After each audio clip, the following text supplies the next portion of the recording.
2011 উপনির্বাচন, 2016 নির্বাচন, 2021 উপনির্বাচন এবং এবারে 2026 নির্বাচনের জন্য, বিধানসভা নির্বাচনের জন্যই ভবানীপুর বিধানসভা কেন্দ্র থেকে মনোনয়ন পেশ করতে চলেছেন মমতা বন্দ্যোপাধ্যায়।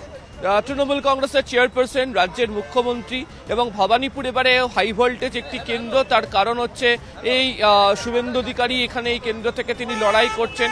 ফলে গোটা দেশের পশ্চিমবঙ্গ বা বাংলার নির্বাচন কেন্দ্রিক যে নজর, তাই ভবানীপুর বিধানসভা কেন্দ্রের ওপর রয়েছে। ভবানীপুরের বিধানসভা কেন্দ্রের নিজের যে একটা বিধানসভা কেন্দ্রের যে চারিত্রিক বৈশিষ্ট্য, সেই অনুযায়ী ভবানীপুরকে বলা হচ্ছে মিনি ইন্ডিয়া।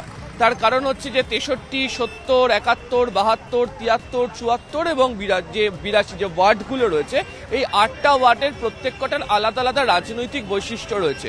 এবং ভবানীপুরের মতো জায়গাতে বহু বছর ধরে, দীর্ঘ বছর ধরে গুজরাটি, মারোয়ারি, জৈন সম্প্রদায়, সংখ্যালঘু সম্প্রদায় এবং বাঙালিদের বসবাস রয়েছে।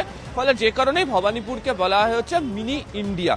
তো এই মিনি ইন্ডিয়ার বার্তাই ঘরের মেয়ে ইমেজ, এর মধ্যে দিয়ে আজকে মনোনয়ন পর্বে তৃণমূল কংগ্রেসের তরফ থেকে মমতা বন্দ্যোপাধ্যায় পেশ করা হতে পারে।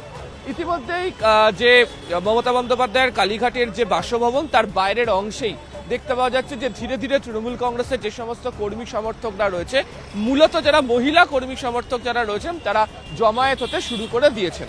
এবং এই মনোনয়ন পর্বের অনুষ্ঠানেও প্রস্তাবক হিসেবে যারা থাকতে চলেছেন, এখনো পর্যন্ত যা খবর, নিসপাল সিং রানে, মিরাজ শাহ, বাবলু সিং এবং ফিরাদ হাকিমের স্ত্রী, তিনিও থাকবেন এখনো পর্যন্ত যা খবর। এবং কিছুক্ষণ আগেই নিসপাল সিং রানে, মিরাজ শাহ এদেরকে ভেতরে প্রবেশ করতেও দেখতে পাওয়া গিয়েছে। আসলে এই যে ভবানীপুর, তার বিভিন্ন জায়গাতে বিভিন্ন ধরনের মানুষজন তারা থাকেন, বিভিন্ন ভাষাভাষী মানুষজন থাকেন। এই যে সকলকে নিয়ে মনোনয়ন পেশে যাওয়া যে ঐক্যের ছবি, সেই ঐক্যের ছবিকে তুলে ধরতে চাইছে হচ্ছে তৃণমূল কংগ্রেস। যে কারণে মমতা বন্দ্যোপাধ্যায়ের এই মনোনয়ন পর্বে প্রস্তাবক হিসাবে বিশিষ্টদেরকে দেখা যাবে এখনো পর্যন্ত অনুমান।